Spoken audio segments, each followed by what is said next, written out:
Welcome to a popular history of unpopular things, a mostly scripted podcast that makes history more fun and accessible. My kind of history is the unpopular stuff death, disease, destruction. I like learning about all things bloody, gross, mysterious, and weird. Now, before we begin, I'd like to ask you to support my show on Patreon. I get it, but listen. Putting out episodes every other Sunday requires a surprising amount of reading, research, and writing. I'm a one woman show, and I really enjoy what I do, but it's hard to do it without support. So if you enjoy my content and you look forward to hearing more of it, or want exclusive things like early access to episodes, behind the scenes video, bonus content, and more, then please support me on Patreon. A popular history of unpopular things. Your contributions will help keep AFOUT going. I really appreciate it. So today, I want to talk about something that just sounds really metal, to be honest. Bone pyramids. Mongol bone pyramids. Just just picture that for a second. Pyramids made of bone. Specifically though, human skulls. So, when most people hear the Mongols, I'm sure they immediately go to Genghis Khan, right? He's arguably the most famous of the Mongols since he was the one that unified the whole lot together, became the ruler, and successfully invaded, well, a good chunk of Asia, the Middle East, and also a tiny little piece of Eastern Europe. And I'm certainly going to talk about Genghis Khan, don't worry, when I dive into the historical context. But today I actually want to focus on another ruler who is tangentially related to the Mongol Empire, Timur. He's sometimes called Timur Ilang, which translates into Timur the Lame, and then the English kind of anglicized that into Tamerlane, so you might have heard any of those before. And he earned this nickname, Timur the Lame, because of an accident at a young age that crippled his right leg. So, lame. Apparently, his kneecap and his thigh bone merged together, and so he kind of had to keep his leg permanently bent, and he walked with a limp. But hey, that didn't stop him from conquering a lot of places and people. Timur, you see, was known for his brutal conquests of Central Asia. He built pyramids and towers out of the skulls of his slain enemies at the edge of recently slaughtered towns as a warning to others that he would stop at nothing to conquer and spread his empire. And also that he wouldn't tolerate disrespect and opposition to his rule. So today, fascinated by literally that one detail in the life of this conqueror, I want to explore the history of the Mongols and Timur to get a better sense of who they are, why they conquered, and perhaps even look at the positive things they did when in power. They weren't just conquerors, they were rulers who initiated periods of peace that saw growth in trade, religious tolerance, education, and the spread of technology. So let's get started. As always, we're going to start with the historical context. Who were the Mongols? Why are they a thing? And how do we start the story with Genghis Khan and then end it with Timur creating pyramids out of the severed heads of his enemies, right? It's a big jump there. So, the Mongols, as we know them, the ones who conquered and ruled over the largest contiguous land empire in history, that means, one chunk, like one contiguous piece of land, they only started to come together in 1206 with a man named Temujin. Prior to this, the people that we would come to know as the Mongols were an assortment of family tribes, if you will. They lived off of the land as pastoral nomads, meaning that they relied on livestock for their survival. Whenever, or rather wherever, their goats or sheep or horses grazed, the Mongols would follow. Now, one of the problems with this way of life is that it is easily threatened by drought and disease. If there are no grasses for their herding animals, their livelihood will literally die off, right? The Mongols, who lived in smaller family groups, would have a hard time surviving. So, something needed to change. But actually, let me take a step back. I need to get a little bit bigger with the scale here. Now, from 900 to 1300 CE, global temperatures were warmer than average. It was natural, by the way, not man made like our current climate crisis. But it wasn't consistent. It's not like it got consistently hotter over that period of time, but it's a 400-year average where things were a little bit higher than normal. Sometimes the weather would have long stretches of being warm and moist, kind of like a July in New Jersey, hot and sticky and gross, and other times it would be hot and dry. We historians call it the medieval warming period, right? Because it happened during the medieval time. Now, for some regions, like Europe, it was kind of overall a good thing, actually. It led to a boom in grain like wheats, and therefore that led to a population increase. But for the Mongols, who were a little bit higher up in geography, the inconsistent weather not super helpful for their nomadic lifestyle. From 1180 to 1190, which are the decades preceding Genghis Khan's rise to power, there was a pretty bad drought that threatens the Mongolian livestock and way of life. Now, normally, when societies experience external stressors, so things like environmental issues like drought and an extended warm period, they will also see domestic issues, things like political instability or economic tensions or social issues. They almost always follow each other. The Mongols, of course, were no exception to this rule. Faced with environmental problems, rival family groups fought one another for control of the lands. And into this world we get Temujin.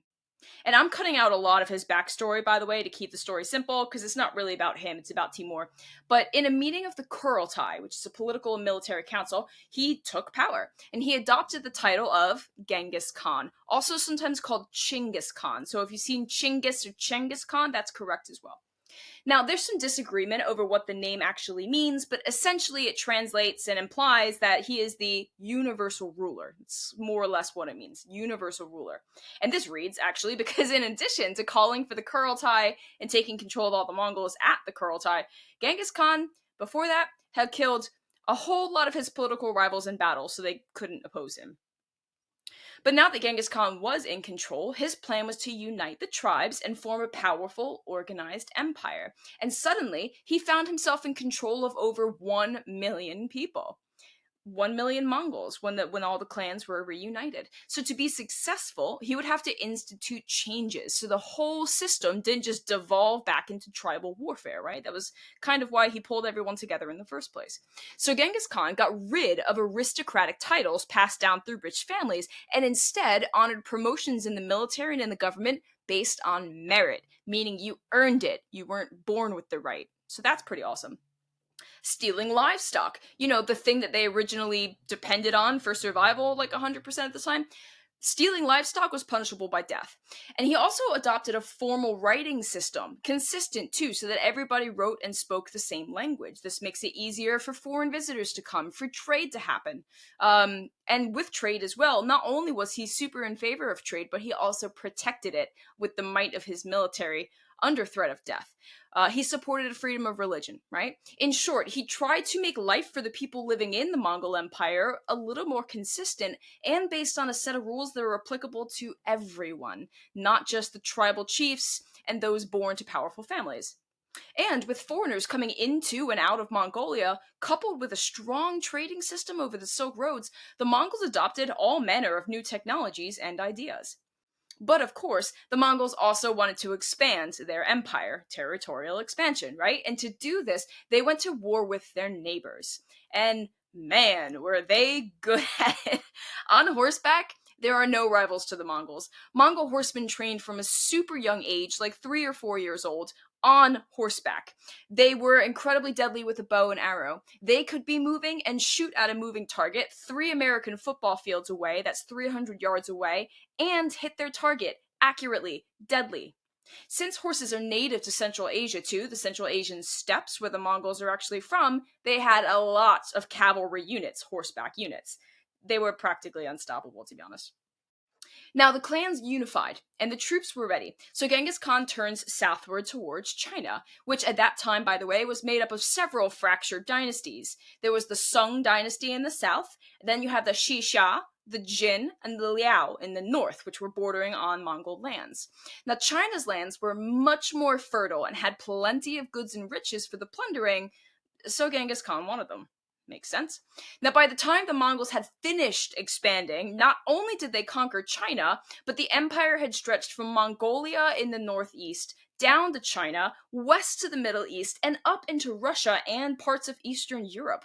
It was over a whopping 31 million square kilometers or 12 million square miles, the largest contiguous land empire ever. There were over 100 million people living within the Mongol Empire. And though they, of course, built this empire with brutal warfare, the empire it created flourished with peace and stability. The period of time from about 1279 until the empire essentially ended in the mid 14th century, that's the 1300s, was known as the Pax Mongolica, Mongol peace. The only other time we refer to things like that is the Pax Romana, the Roman peace, which we see for a good chunk of the Roman Empire. Now, travel and trade over the Silk Roads were protected, like I said earlier, under threat of death from the Mongols. A really fast and efficient postal service helped to spread news throughout the empire as well. Culture diffused over the Silk Roads, allowing for religions to cross vast distances, and also for ideas to spread, goods to be bought and sold all across Afro Eurasia. So, while the empire was built with blood, it was pretty good for the rest of the world, to be honest, once it was all said and done. But things weren't all good.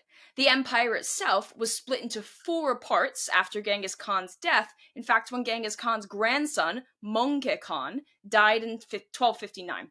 A civil war broke out between his younger brothers over who would become the next ruler of the empire, and ultimately what happened was that the whole thing was divided into four parts. They were known as the four Khanates. We have the Golden Horde, which is the northwest chunk that included Russia and Eastern Europe. The Ilkhanate underneath that, which was a good portion of modern-day Middle East, but not Turkey. The Chagatai, which is the central portion of the Silk Road's trade network above the Himalayas. The Mongols never got down into India, so above the Himalayas. It was named after Genghis Khan's second son, Chagatai. And then the Khanate of the Great Khan, also known as the Yuan dynasty, one of the Chinese dynasties, which encompassed modern-day Mongolia, China, the Korean peninsula, and also a little bit into Southeast Asia. But with today's episode on Timur and his infamous bone pyramids of human skulls, we need to zoom in on that Central Asian Khanate, the Chagatai, and what happened when the Mongol Empire collapsed. Now, part of what makes the Mongols so interesting, to me at least, is how they merged with local groups to form new cultures. And one of those subgroups were the Turco-Mongols, which is exactly like it sounds, a synthesis of Mongols and Turkic-speaking peoples from Central Asia. Not the Turks, by the way, who went on to form the Ottoman Empire and later Turkey, just Turkic-speaking peoples, Central Asians. So, the Mongol Empire essentially ended in 1368, leaving behind what we call a power vacuum, a rush for people living in and around the Mongol Empire to fill the void left behind when the empire finally collapsed. Now, the Turco-Mongol groups that lived in the former Chagatai Khanate rose to form their own empires, and our boy Timur, in 1370, established the Timurid Empire. And at its height, his empire stretched from Iraq and Iran in the west to parts of Central Asia today, including chunks of like northern Pakistan. And though Timur is often associated with the Mongols, it is important to distinguish that he is quite multicultural. He and his ancestors descended from both Turks and Mongols, and Timur demonstrated characteristics of both of his heritages. The Turkic-speaking peoples who lived throughout Central Asia were primarily Muslims with the spread of Islam across the Silk Roads, as they adopted the religion as well when the Mongols conquered those lands. So the Mongols came over, they adopted Islam. The Turkic-speaking peoples were Muslim anyway because Islam had already spread there. So when we talk about the Chagatai and also the Ilkhanate, we're talking primarily Muslim people. The Chagatai Khanate and its descendants were also geographically close to what we call the Persian heartlands, which is in today's Iran, so they adopted a lot of Persian culture as well. But where Timur most displayed his Mongolness was in his desire to conquer. Much like Genghis Khan more than a century and a half before him, Timur wanted to create a massive empire that stretched throughout Asia and the Middle East. He didn't make quite the same sized empire, but it was still pretty impressive what he did. And in the course of this campaign, historians estimate that he and his army are responsible for over 17 million deaths. You see, both the Mongols and our friend Timur here were known for massacring entire populations of people. When he would go to a town, he would kill almost all of them. In his campaigns across the Middle East and Central Asia, Timur reportedly killed about 70,000 people at Isfahan, which would later become the capital of the Safavid Empire, 90,000 in Baghdad over various different campaigns, and around 50,000 while fighting against the Delhi Sultanate in India. And though, like the Mongols, he ended up creating a strong, centralized government that valued culture and the arts and religions and technology and had a strong economy, he built this empire with the brutal takedown of anyone who got in his way. He reportedly once said that, quote, "There is only one God in the sky, and there should only be one king on the earth. The whole world does not deserve to have more than one king." End quote. And presumably, he should be that king, right? Now, growing up in the Chagatai Khanate, Timur was trained, as many Mongols were trained before him, in riding horses, using a bow, and hunting. So these skills, of course, got better over time and would certainly come in handy when he started to grow his own empire. Through some political moves and, well, murdering a good chunk of his family and friends, Timur became the sole ruler of the region in the late 1360s. He married into a family which could prove a direct descendancy to Genghis Khan himself, which was all the political legitimacy he needed to maintain his rule throughout the area. However, it's important to note that although Timur could claim Mongol heritage, he was not related to Genghis Khan by blood, only by marriage. So while his heirs could claim to be descended from Genghis Khan, he could not. Thus, he couldn't take the title of Khan when he took over, and that's where his Muslim heritage comes in. He instead took the title of Amir, Amir, which is Arabic for prince, or in this case, in context, leader.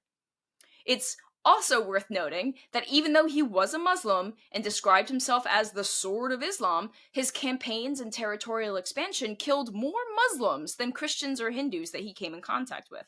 He wasn't conquering in the name of Islam, he wasn't doing it to spread the Islamic faith, right? He was conquering to take control of the lands around him, which happened to be Muslim lands, in and around the old Chagatai Khanate. Islamic cities like Herat, which is in Afghanistan, or Aleppo and Damascus in Syria, Baghdad in Iraq were all burned down by Timur and his army.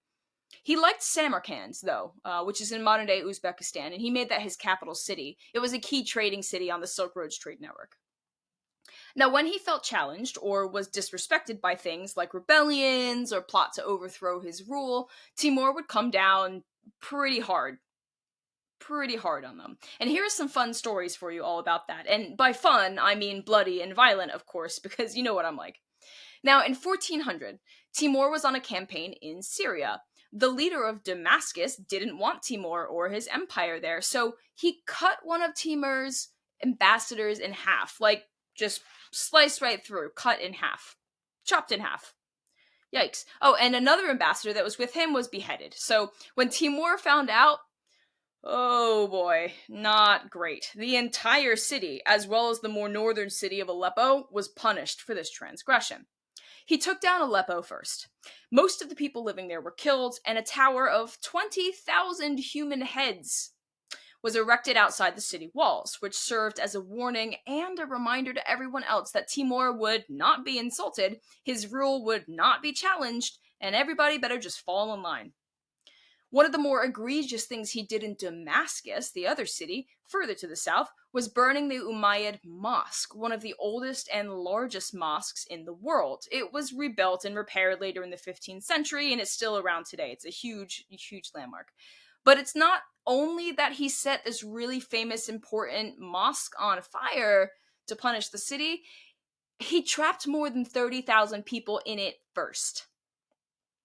So what he did was he had imams who are the ones who lead prayers in mosque, IMAM, right? Them and women and children. He told them that the mosques would be safe places, that they wouldn't be harmed if they fled there. So when upwards of 30,000 people went into the Umayyad mosque, he locked the doors and then set it on fire. Brutal. Now, a contemporary writer at the time, Ibn Taghraberdi, wrote the following of Damascus after Timur was finished with it. Quote, "There was naught but a desert waste, darkened by fire, a lonely solitude where only the owl and the vulture took refuge." End quote. Can you imagine what that must have looked like, though? Mountains of dead, burned corpses, heads decapitated, put on display, the flesh rotting off their skulls. I can see why Ibn mentions the owls and the vultures, birds that eat carrion, by the way, which is dead and decaying flesh. There must have been tons of birds and creatures that flocked there after all that death to take advantage of the bodies that Timur and his army left in the wake of his destruction. Now, after his Syrian campaign, Timur then went on to Baghdad. Tens of thousands were killed. Now, Timur had told his soldiers in Baghdad that they had to return to him with at least two severed heads each, right? One per hand. Sources suggest that his soldiers were so afraid to come back to him empty handed, literally in this case, because they needed to be carrying heads, that they killed prisoners of war that they captured in other campaigns just so they could present the required heads to Timur. Ooh, they were definitely afraid of him. Another city, Isfahan, got similar treatment. Now, Isfahan is in modern day Iran, for reference, right? Timur conquered Isfahan, and like most cities, it was just kind of incorporated into the Timurid Empire. And cities that surrendered without resistance, by the way, were not typically destroyed. In fact, he would use the scientists and architects and engineers and stuff throughout his empire to make life better for everyone, right? It's good to have knowledge, and he knew that, and he would use those people. And this was initially the case with Isfahan. It was conquered, they just kind of accepted their fate, and they were going to be just fine. But then Timur levied taxes against his new city, as would be custom, by the way, for any empire. But the city revolted against him by killing his tax collectors and also some of his soldiers. Whoops. Poor choice. In response, Timur massacred the city, reportedly killing over 70,000 people. An eyewitness report counted more than 28 different towers of human skulls stationed around the city, each with minimum 1,500 heads. So, yikes. And after all of that, he then went to go fight against some Ottoman Turks in what is today Turkey, and he won that battle, but decided he didn't even want the land. He didn't even want to rule over the Ottoman Turks. He just wanted to beat them and show them who's boss, which is pretty wild. In one of the Ottoman cities he conquered, Smyrna, he massacred most of the population there, tore the city down, and then just left. And after his victory, he just went home to Samarkand. Just wanted to prove he could do it. Now, on the other side of his empire, when Timur marched into India, he was also particularly cruel there, but with the prisoners of war that he captured. Just before a major battle against the Delhi Sultanate, he rounded up all of the Indian prisoners that he had taken and killed them publicly in view of his enemy. Somewhere between 40,000 to 100,000 prisoners were slaughtered. I know that in history, and it might be annoying to you, that ranges are always so big like that, 40,000 to 100,000, but it's not as if we had people on the ground counting skulls, right? They're always pretty big estimates based on eyewitness reports.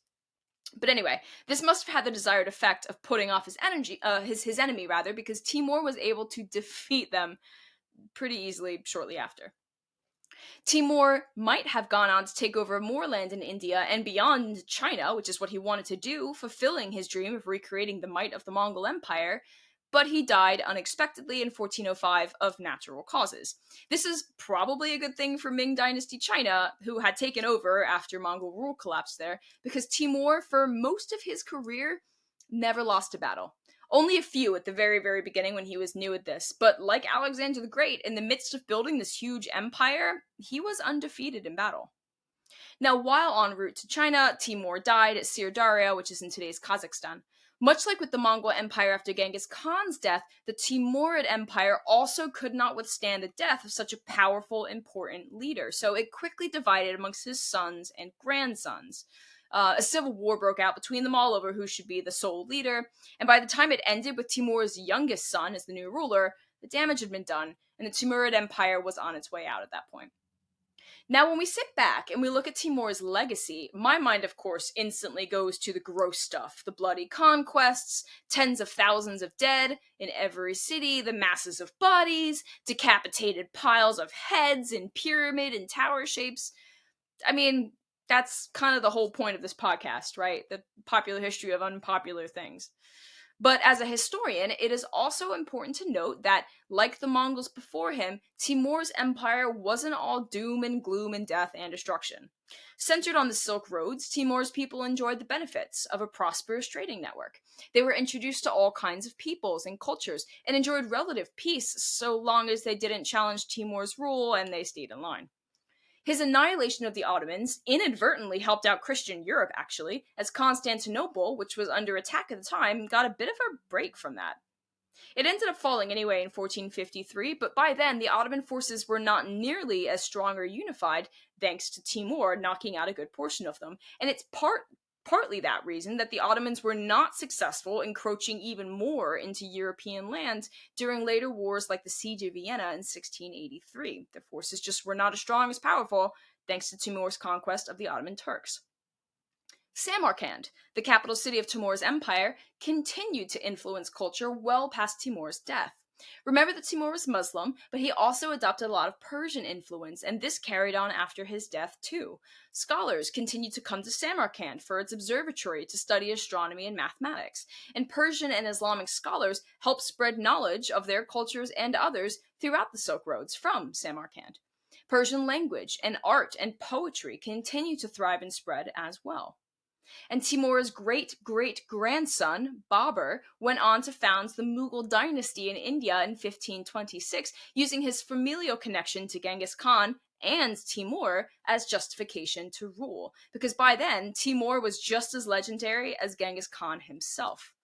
So while the coolest part of the story for me is, of course, the bone pyramids, the historian in me needs to remind everyone that when we look at other groups in history, particularly non-Western groups, we need to consider that they, too, built powerful, organized empires that did both good and bad things. The centralized empires that the Mongols and later the Timurids built, ran, and supported led to an increase in trade networks, which inevitably, by the way, for us Western Europeans, led to Western advancement and eventually the discovery of the Americas. Thanks for joining me for today's episode of A Popular History of Unpopular Things. My name is Kelly Beard, and I hope you've enjoyed the story of Timur and the Mongol bone pyramids. Thank you for supporting my podcast, and if you haven't already checked out my other episodes, go have a listen.